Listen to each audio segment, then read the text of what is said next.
Today I am coming with a hopefully quick video. We'll see once I get talking, because this is kind of a chatty Vlogmas installation. Today I just wanted to share a couple of my favorite Christmas memories, or like most precious Christmas memories. These aren't in like order of favoritism or whatever. They're all pretty much equal. They are each equally as precious.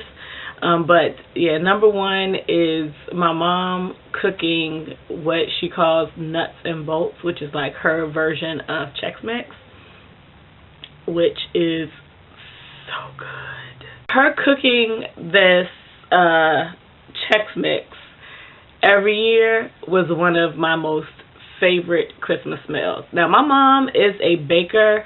She is a cooker. I don't bake. But so, you know, there are so many things over the holidays she cooks. Sweet potato pie, coconut pie. She used to cook carrot cake often. She doesn't cook it this year. She cooked carrot cake for Thanksgiving after like me asking for 4 years for her to make carrot cake. And it was worth the wait. But of all the things that she cooks, you know, like during the year and even over the holidays, that Chex Mix recipe is one of the best smells to wake up to. It's one of the best smells to go to bed to. Screw coffee. Like she would wait, especially when I was younger, because I was an annoying child in the kitchen. And so she would wait until like the middle of the night to cook these things, particularly the Chex Mix. And there is nothing like being knocked out sleep and wake up at 1 o'clock or 2 o'clock in the morning, because the Chex Mix has the house smelling so good. Oh my gosh. And I would get up and I would walk down the hall and, you know, just to see where she was in the cooking process, and then try to determine where I can stick my hand to get me a taste without getting popped. So yeah, that is like memory number one. That's one of the things when I moved out of her house, I have asked her a couple of times to come and cook it at my house, just so that if I could put that in a candle,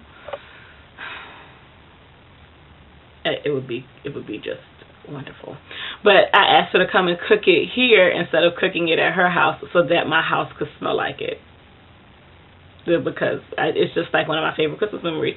Or if I know she's cooking it, I will literally wake up in the middle of the night and go over to her house just to walk in and smell it, and I'll sit and talk to her for a little while, and I'll come back home and go back to bed. So yeah, that's Christmas memory number one. Number two also has to do with my mama, also has to do with her cooking, but she used to make candy when I was little. By the time I was like almost out of elementary school, she stopped making the candy. It's time consuming, and it's a lot of steps involved, so I totally understand why she stopped making it, but that doesn't stop me from bugging her every year to ask her to make it. It smells great, and we have an obsession with clove and cinnamon.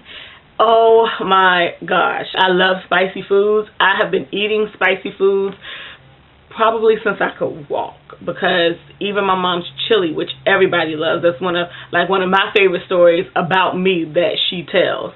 When I was a kid, she made chili, and she wasn't thinking about how spicy it was, because to her it didn't taste spicy. Well, it didn't taste spicy to me either, and so I just was eating the chili, went to bed, and woke up the next morning and my lips were ashy as hell, because as I was eating the chili, I was licking my lips, and so I had like a slight burn on my lips from the peppers that were in the chili. But it's like, I just learned, don't lick your lips while you're eating chili. Or if you do lick your lips, wipe them off before you go to bed. Because I mean, whole routine of brushing my teeth and everything, but apparently I did not get the residue from the chili off of my lips. So it was like this whole section was ashy when I woke up the next morning, because it had been burned just a little bit. Well, it was the same thing almost with the candy, because the candy did actually taste spicy, but I loved it. And I loved it all the more because she used to cook it and put it on top of the refrigerator where I couldn't reach it. I learned how to deploy the step stool And I learned how to use a regular stool and not bust your ass trying to get up on top of the refrigerator to get candy. And it was good hard, like after they're completely cooled, but if you really wanted to get it good, you get it when it was like halfway cooled so that it was still just a little soft, and it just took forever to dissolve. Oh my gosh. I wish. I'll keep asking her. Hopefully it'll turn up one year like this, like the carrot cake this year. Hopefully she'll make some candy. And then number 3 has to do with my stepdad. My stepdad passed away in 2001. And it's kind of weird to think about the fact that when he died, he was 11 years older than I am right now. It's kind of weird. But my stepdad worked at a plant, and he enjoyed what he did, and he did something that they called at the time vacation relief. He also worked swing shift, so which meant that his shift could be 8 to 4 one week, and then the next week it was 4 to 12 or 12 to 8. So my mom did a better job of keeping track of what his shifts were. I just knew that if I got home from school and he was home, the next week he wouldn't be.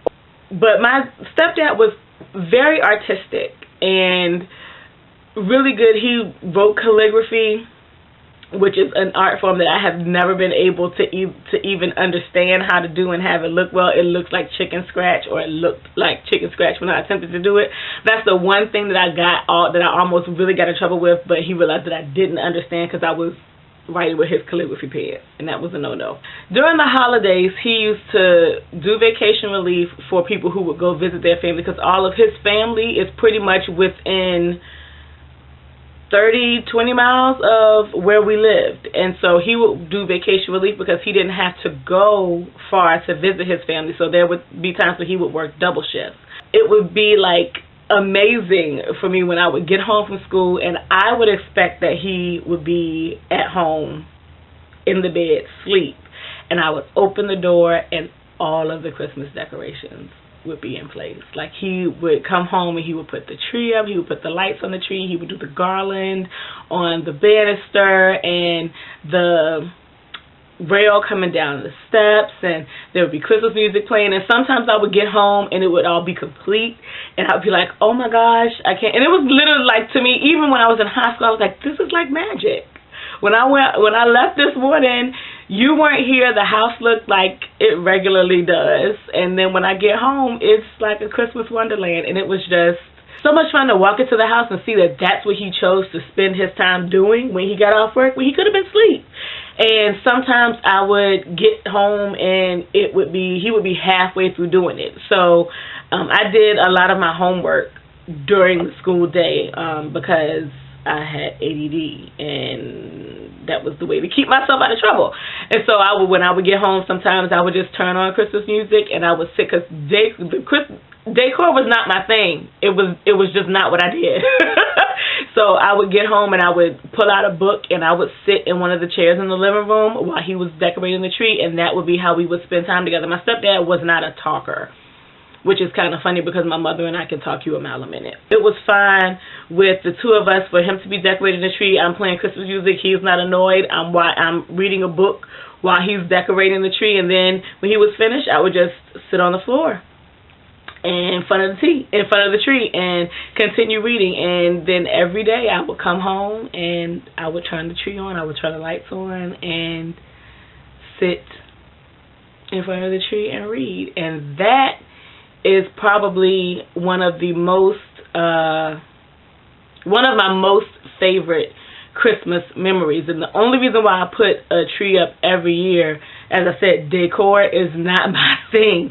The only reason I put a tree up every year is because that's like my little tribute to him when the Christmas season comes, because that was something that was important enough for him to do even when he was dog tired. At one point when I was a moody teenager, I thought, like, the only reason he's doing this is because of George, and then I had to tell myself to shut the fuck up and remember that even before George was born, because my mom and my stepdad married when I was 5. So even before my brother was born, this was something that he took his time to do. And yeah, those are some of my favorite Christmas memories.